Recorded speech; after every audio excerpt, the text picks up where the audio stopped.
प्रोनेसिस investor academy के इस brand new video में आप सभी का बहुत बहुत स्वागत है। दो इम्पॉर्टेंट अपडेट्स के बारे में जान लेते हैं। तो सीएलएसए रिपोर्ट के बारे में आप लोग का क्वेरी आया था। तो देखिए, सीएलएसए ने इंडिया का जो ओवरवेट है वो 20% कर लिया है और चाइना का जो ओवरवेट था पहले, जो कि कुछ समय पहले उन्होंने बढ़ाया था, उसे कम कर लिया है।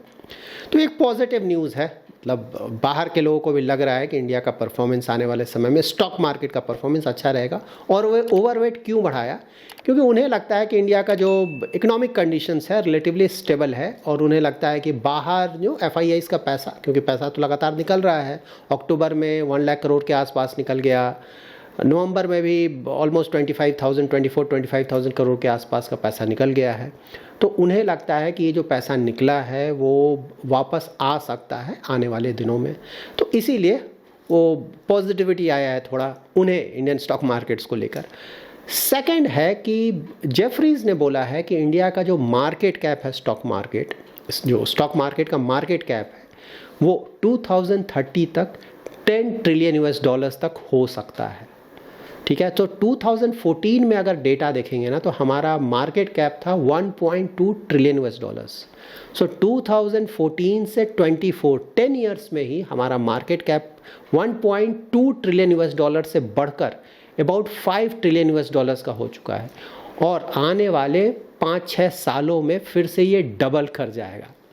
तो ऑफ कोर्स इन डिटेल से देखकर बिल्कुल कॉन्फिडेंस तो आता ही है कि इंडियन स्टॉक मार्केट का performance, short term hiccups again I agree बिल्कुल रहेंगे, लेकिन हाँ, medium to long term prospect अगर देखें तो अच्छा लग रहा है।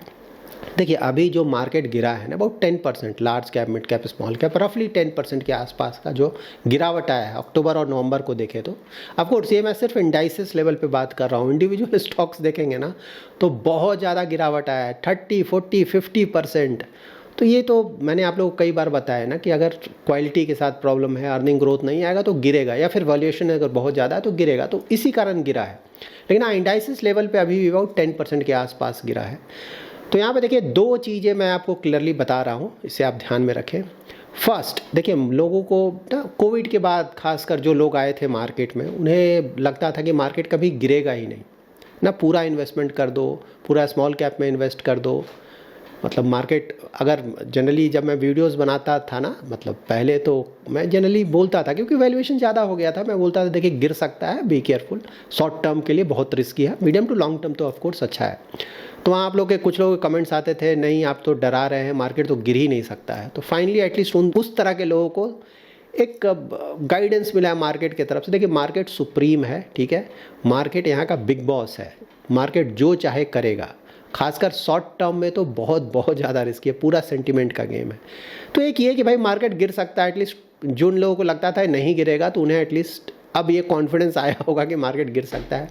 दूसरा, कुछ लोगों को लगता था ना कि एफआईआईज मैटर ही नहीं करते इंडियन मार्केट्स के लिए, क्योंकि रिटेल इन्वेस्टर्स का बहुत ज़्यादा पैसा इन्वेस्ट हो रहा है, तो एफआईआईज आए जाएँ डजेंट मैटर। तो एटलीस्ट उन लोगों को भी कुछ हद तक ये बात समझ में आया होगा कि एफआईआईज मैटर करते हैं। देखिए, इंडियन स्टॉक मार्केट अभी भी बहुत छोटा है। यूएस के मार्केट को आप देखिए कितना बड़ा मार्केट है, वहाँ भी एफआईआईज का पैसा मैटर करता है। आप लोग बोलते हैं ना कि रिटेल इन्वेस्टर्स का बहुत पैसा इन्वेस्ट हो रहा है, तो यूएस मार्केट्स को देखिए, वहाँ तो बहुत ज़्यादा, और भी ज़्यादा, कई गुना पैसा ज़्यादा इन्वेस्ट हो रहा है ना रिटेल इन्वेस्टर्स का। तो ऐसा थोड़ा ही कि यूएस मार्केट गिरता नहीं है या फिर एफआईआईज का पैसा वहाँ मैटर नहीं करता है।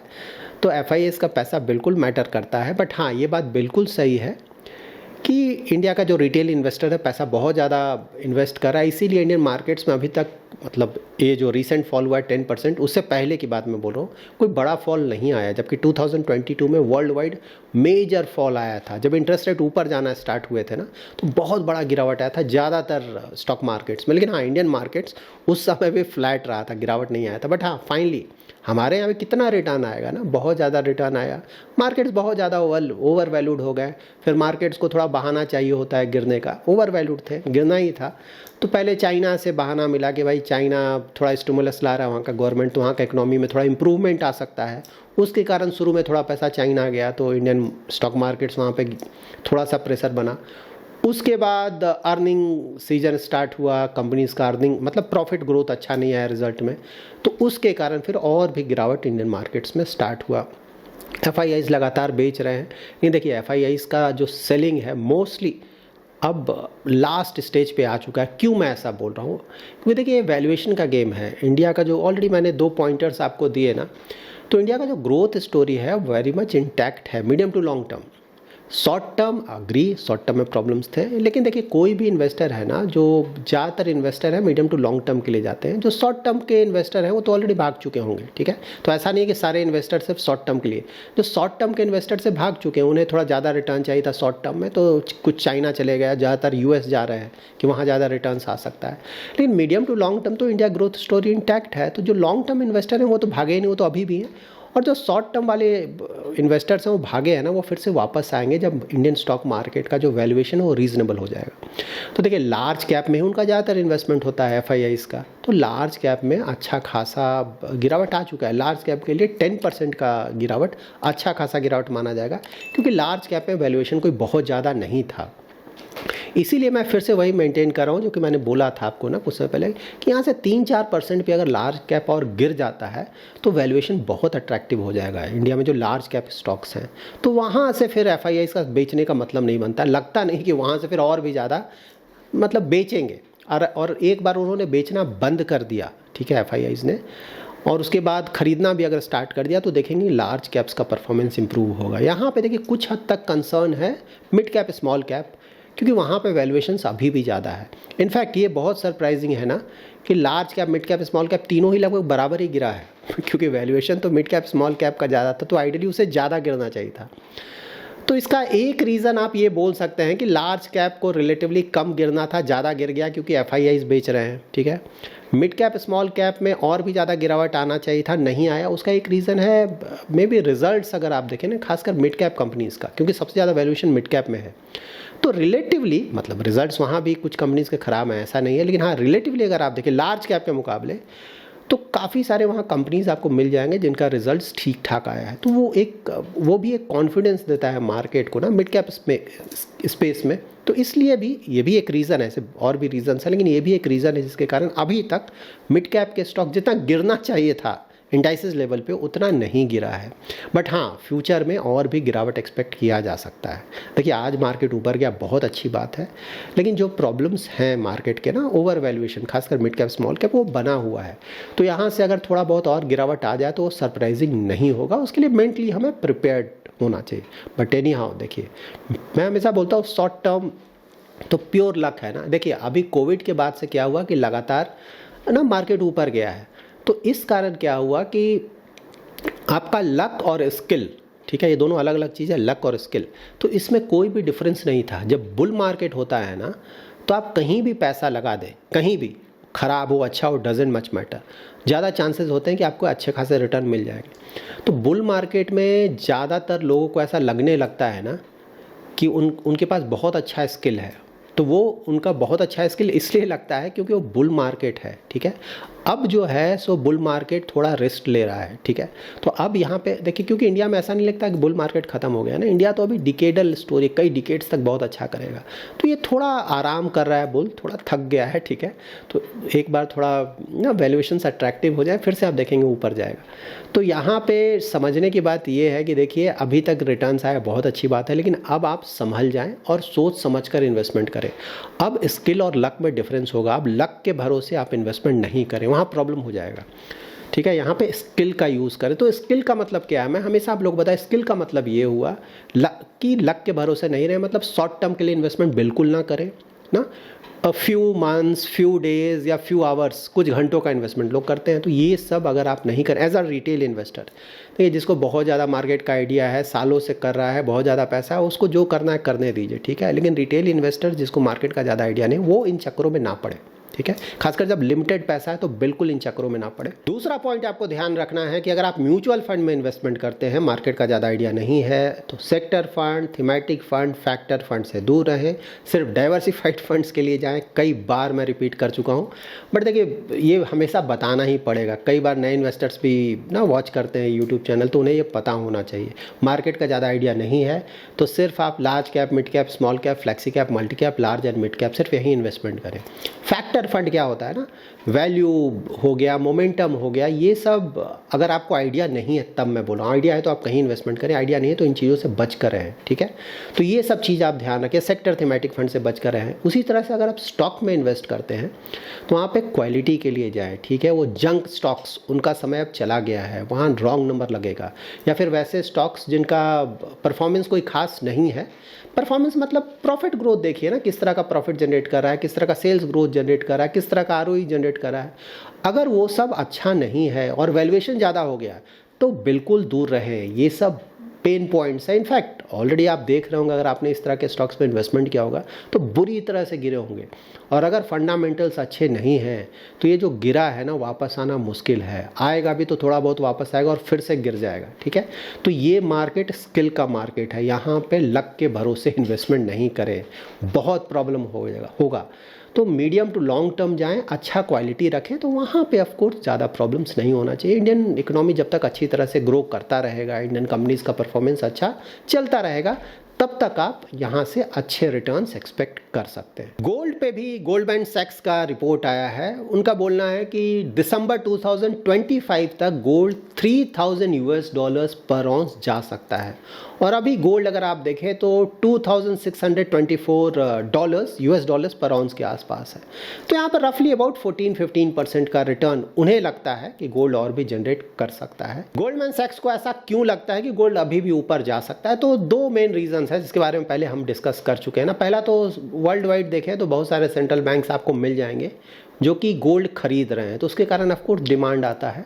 और दूसरा, वर्ल्ड वाइड ज़्यादातर कंट्रीज़ में इंटरेस्ट रेट कट स्टार्ट हो चुका है। तो इंटरेस्ट रेट कट होगा तो ऑफकोर्स पैसा वहाँ जाने की कोशिश करेगा जहाँ थोड़ा ज़्यादा रिटर्न आए। तो गोल्ड को रिलेटिवली सेफ हेवन मानते हैं। तो अगर डेट से थोड़ा पैसा निकलेगा तो उसका एक हिस्सा गोल्ड में जा सकता है, इसीलिए। बट हाँ, मैंने पहले भी आप लोगों को बताया, फिर से मैं रिपीट कर रहा हूँ, गोल्ड में कोई बहुत ज़्यादा रिटर्न नियर फ्यूचर में एटलीस्ट एक्सपेक्ट नहीं करना चाहिए। गोल्ड बहुत ज़्यादा रिटर्न ऑलरेडी जनरेट कर चुका है।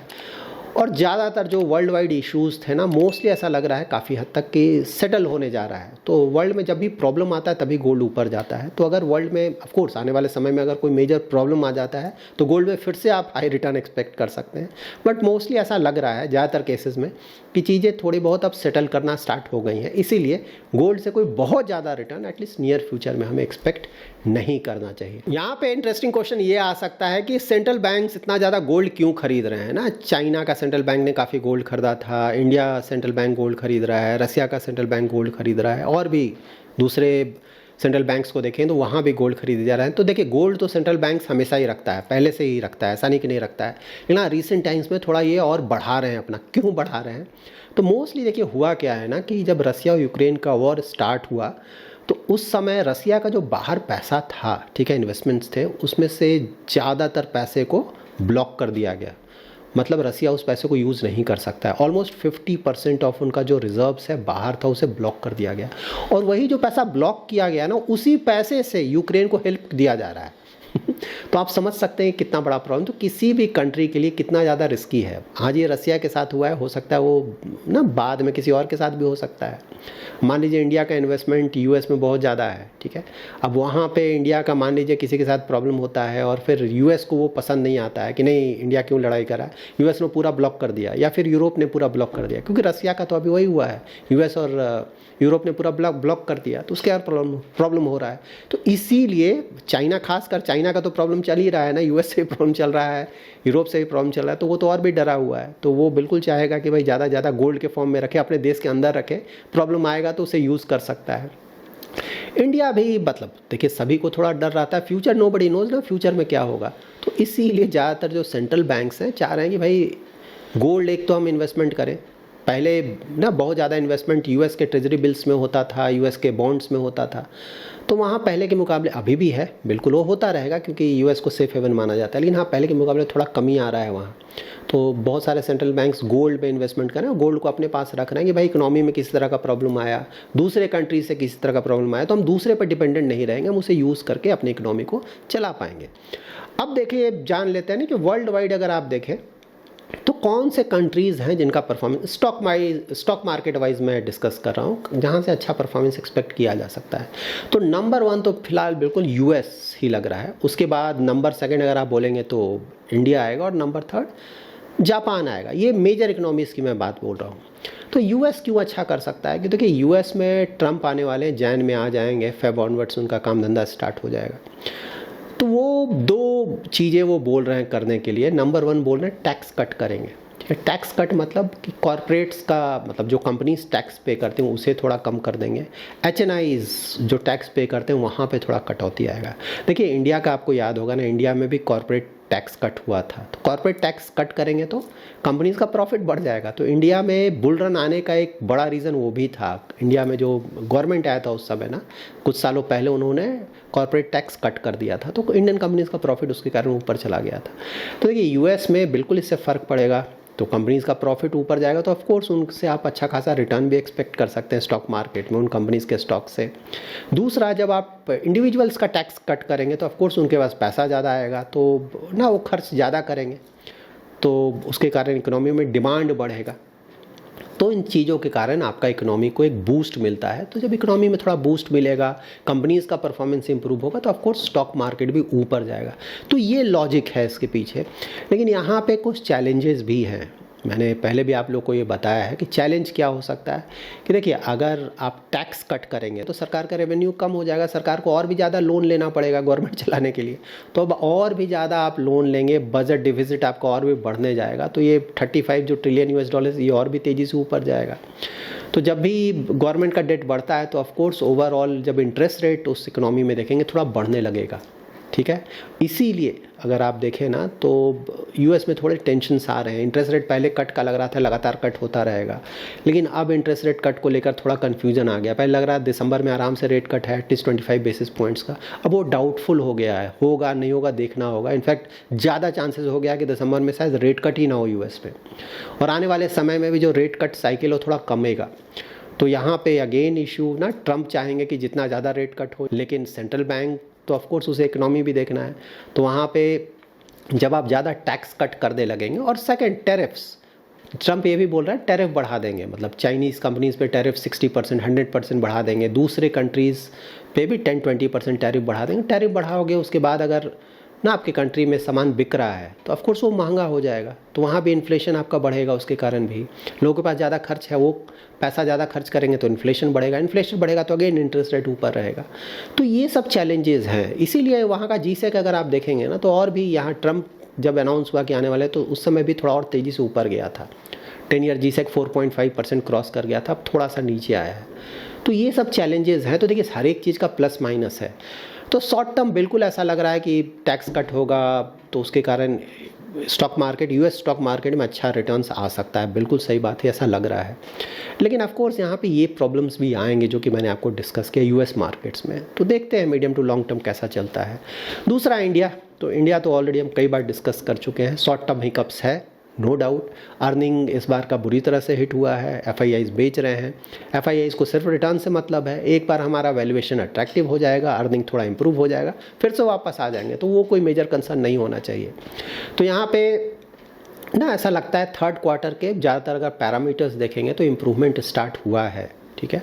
तो वहाँ से और प्लस अर्बन जो कंजम्पशन हिट हुआ है ना, तो एक तो इन्फ्लेशन हाई है, तो इन्फ्लेशन भी दिसंबर ऑनवर्ड्स आप देखेंगे कमना शुरू होगा, तो एक पॉजिटिव होगा। दूसरा, सेंट्रल बैंक ने भी ना जो पर्सनल लोन है, क्रेडिट कार्ड लोन है, उस पर बहुत ना स्ट्रिक्ट हो गया था, तो उस कारण बैंक्स ने उसे काफ़ी कम कर दिया। तो जब आप लोन कम देंगे तो थोड़ा डिमांड घटेगा। काफ़ी लोग ना लोन ले लेकर पूरा सामान खरीदे जा रहे हैं तो एक बार आपने लोन का जो सप्लाई थोड़ा कम कर दिया तो ऑफकोर्स सामान थोड़ा कम बिकेगा, तो उसके कारण भी थोड़ा प्रेशर आया होगा मार्केट पे। बट हाँ, एटलीस्ट ये इन्फ्लेशन का प्रॉब्लम थोड़ा रिजॉल्व होगा, तो आप देखेंगे अर्बन जो डिमांड है वो भी थोड़ा बढ़ेगा। तो Q3 में बहुत सारे जो डेटा पॉइंट्स आ रहे हैं ना, मैंने आप लोगों को बताया था 2 व्हीलर का बहुत अच्छा डेटा पॉइंट आया है। 4 व्हीलर्स में भी जो इन्वेंट्री था एटलीस्ट वो ख़त्म हो गया है, और दूसरे भी premium products like electronic items, उनका भी बिक्री बहुत अच्छा हुआ है, खासकर फेस्टिवल सीजन में। और नवंबर तो शादी का सीज़न है, इस समय भी पिकअप होगा, फिर दिसंबर न्यू ईयर का समय होगा, फोर्थ क्वार्टर जनरली अच्छा होता ही है। तो ओवरऑल इन चीज़ों को देख कर लगता है कि इंप्रूवमेंट आएगा अर्निंग्स में थर्ड क्वार्टर फोर्थ क्वार्टर, और उसके बाद एक बार अर्निंग में इंप्रूवमेंट आ जाएगा, मार्केट यहाँ से थोड़ा बहुत और गिर जाए, एफआईआईज भी वापस आएंगे, और जो डीआईआईज हैं लाइक म्यूचुअल फंड्स हैं, जैसे वो पैसा लेकर बैठे हुए हैं ना काफ़ी हद तक कि भाई और गिरेगा तो मैं इन्वेस्ट करूँगा। कुछ म्यूचुअल फंड कंपनीज ने तो कैश काफ़ी रखा हुआ है, तो थोड़ा बहुत यहाँ से और गिरेगा तो और भी ज़्यादा वो पैसा डिप्लॉय करेंगे, तो वहाँ से थोड़ा परफॉर्मेंस एक्सपेक्ट कर सकते हैं। But for the time being at least कुछ महीनों तक क्योंकि देखिए बहुत रिटर्न आ चुका है ना, कुछ सालों से लगातार रिटर्न आ रहा है, तो थोड़ा डाउन हो सकता है मार्केट। डाउन हो सकता है मतलब रिटर्न एक्सपेक्टेशन थोड़ा आप कम करके रखें ना। पहले तो लोग सोच रहे थे 20%, 25%, 30%, उस तरह का रिटर्न एक्सपेक्टेशन लेकर जाना सही नहीं है। अबाउट 12-13% के आसपास का रिटर्न एक्सपेक्टेशन, 10% का, मतलब 1-2 साल की बात मैं बोल रहा हूँ, नियर फ्यूचर की। मीडियम टू लॉन्ग टर्म तो ऑफकोर्स इकोनॉमी जिस तरह का परफॉर्मेंस देगा, तो लॉन्ग टर्म एवरेज देखें तो 13-14% के आसपास का रिटर्न आता है।